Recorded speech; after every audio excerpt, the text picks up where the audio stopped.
Serangan anjing gila atau rabies merebak di Kabupaten Timur Tengah Selatan, Nusa Tenggara Timur. Dan Sika meninggal dunia setelah digigit anjing rabies.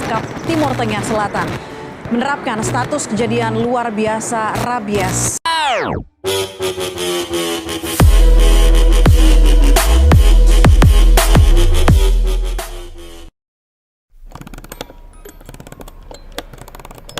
Beberapa waktu lalu sempat beredar video di sosial media yang memperlihatkan bagaimana seseorang yang telah tertular virus rabies. Seperti yang sudah diperlihatkan, orang tersebut jadi takut terhadap air dan juga hembusan angin. Melihat banyaknya orang yang ternyata belum begitu mengenal rabies, membuat tim Little Lollipop ingin membahas mengenai penyakit ini. Rabies sendiri sebenarnya adalah penyakit yang telah lama tercatat dalam sejarah peradaban manusia. Di Indonesia saja, hingga April 2023, sudah ada lebih dari 31.000 kasus gigitan hewan penular rabies, dan 11 diantaranya berakhir dengan kematian. Sebenarnya bagaimana penyakit rabies ini bermula, dan bagaimana kemudian vaksin penyakit ini diciptakan? Ayo kita bahas. Sejarah rabies sudah tercatat sejak era Mesopotamia yang ditulis 4.000 tahun yang lalu. Namun, di masa itu penyakit ini belum teridentifikasi ilmiah dan justru dikaitkan dengan pengaruh dari ilmu sihir.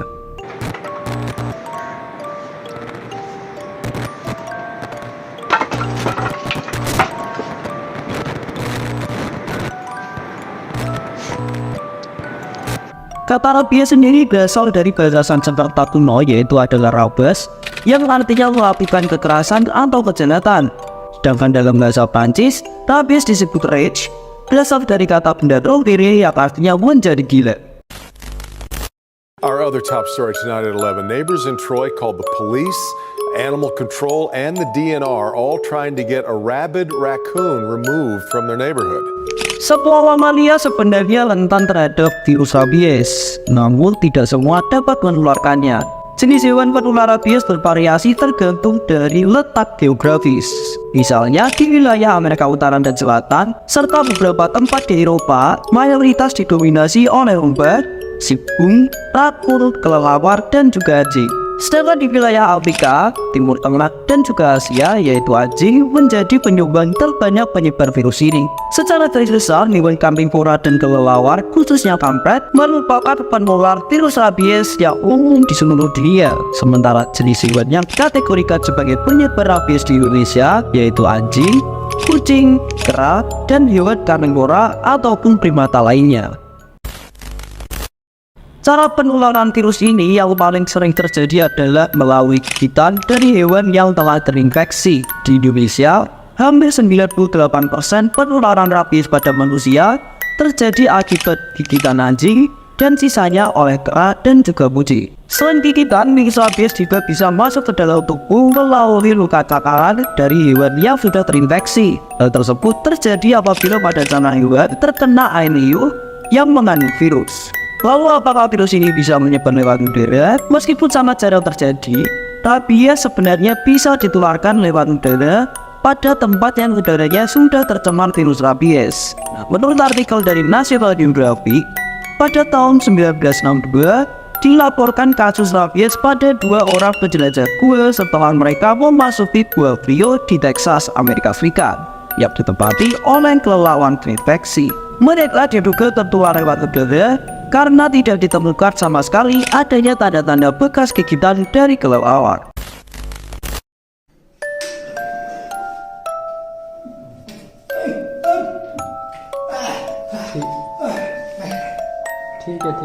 Ada 5 tahapan setelah virus rabies menginfeksi korbannya. Yang pertama adalah masa inkubasi, kedua fase prodromal, ketiga fase neurologis, keempat koma, dan yang terakhir adalah kematian. Gejala pada manusia yang terinfeksi virus rabies pada tahap awal adalah demam, badan lemas dan lesu, tidak nafsu makan, insomnia, sakit kepala hebat, sakit tenggorokan, dan sering ditemukan nyeri. Kemudian akan berlanjut menjadi rasa kesemutan atau rasa panas di lokasi sekitar, cemas, dan mulai timbul fobia, yaitu hidrofobia atau takut terhadap air, aerofobia atau takut terhadap hembusan udara, dan fotofobia atau takut terhadap cahaya. Ketika sudah berada di fase ini, penderita sudah sulit untuk diselamatkan dan berakhir dengan kematian.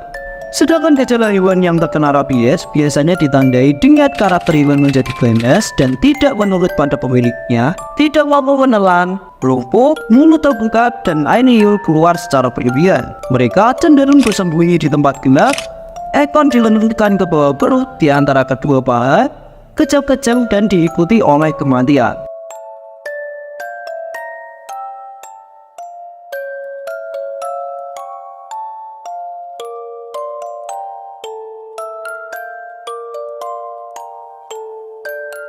Pada rabies asimptomatik, hewan tidak memperlihatkan gejala sakit namun mati secara tiba-tiba. 13 warga Desa Venun, Kecamatan Amanatun Selatan telah menjadi korban gigitan anjing gila. 1 diantaranya meninggal dunia. Dilansir dari laman Dinas Kesehatan Provinsi Bali, penyakit rabies masuk pertama kali ke Indonesia pada tahun 1884, ditemukan oleh Scroll, seorang warga Belanda pada muda. Kemudian tahun 1889, SRWJ dan Penning menemukan penyakit rabies pada anjing. Pada tahun 1997 hingga 2005, di Pulau Flores tercatat 11.768 kasus rabies dari gigitan hewan dan 149 diantaranya meninggal dunia. Kemudian kasus rabies di Indonesia sempat naik pada tahun 2015 menjadi 80.403 yang didominasi oleh Bali dan juga Nusa Tenggara Timur. Dari angka tersebut sebanyak 118 pasien meninggal dunia. Kementerian Kesehatan mengatakan bahwa ledakan kasus rabies dikarenakan masyarakat tidak melapor hingga penanganan tidak optimal. Pada abad ke-19, salah satu ilmuwan asal Prancis bernama Louis Pasteur melakukan penelitian dan berhasil mengidentifikasi virus penyebab rabies. Louis terjun meneliti virus rabies karena permintaan dari seorang anak laki-laki bernama Joseph Weister yang digigit oleh seekor anjing yang terinfeksi rabies. Louis merasa terdorong untuk mencoba mencari cara untuk menyelamatkan nyawa anak tersebut. Louis kemudian melakukan eksperimen untuk mengembangkan vaksin yang dihasilkan dari virus rabies yang telah dilemahkan. Dengan vaksin ini, ia akhirnya mampu menyelamatkan Joseph Lister dari rabies dan menjadikannya satu dari sedikit orang yang selamat dari penyakit ini. Di masa sekarang sebenarnya virus rabies bisa dicegah dengan pemberian vaksin. Penyuntikan vaksin rabies pada hewan merupakan cara yang tepat untuk memberantas penyakit ini. Orang-orang yang berisiko tinggi tertular virus juga bisa diberikan vaksin seperti dokter hewan, petugas laboratorium yang menangani hewan-hewan terinfeksi, dan juga orang-orang yang tinggal lebih dari 30 hari di daerah rawan rabies. Vaksinasi idealnya dapat memberikan perlindungan seumur hidup. Namun, sering berjalannya waktu, kadar antibodi manusia akan menurun. Sehingga orang yang berisiko tinggi terhadap rabies harus mendapatkan dosis booster vaksin setiap 3 tahun sekali. Pentingnya vaksinasi rabies terhadap hewan peliharaan seperti anjing juga merupakan salah satu cara pencegahan yang harus diperhatikan. Kemudian, apabila sudah terlanjur tergigit oleh hewan yang terinfeksi, segera periksakan ke dokter agar mendapat penanganan yang lebih efektif. Nah, itu tadi adalah pembahasan beberapa hal mengenai virus rabies. Jika kamu punya pertanyaan atau punya pendapat lain mengenai topik yang tadi sudah kita bahas, langsung saja tulis di kolom komentar. Terima kasih buat kalian yang sudah menonton, klik tombol like dan juga subscribe jika kamu suka dengan video ini. Jangan lupa juga share ke teman-teman kamu supaya mereka juga semakin paham.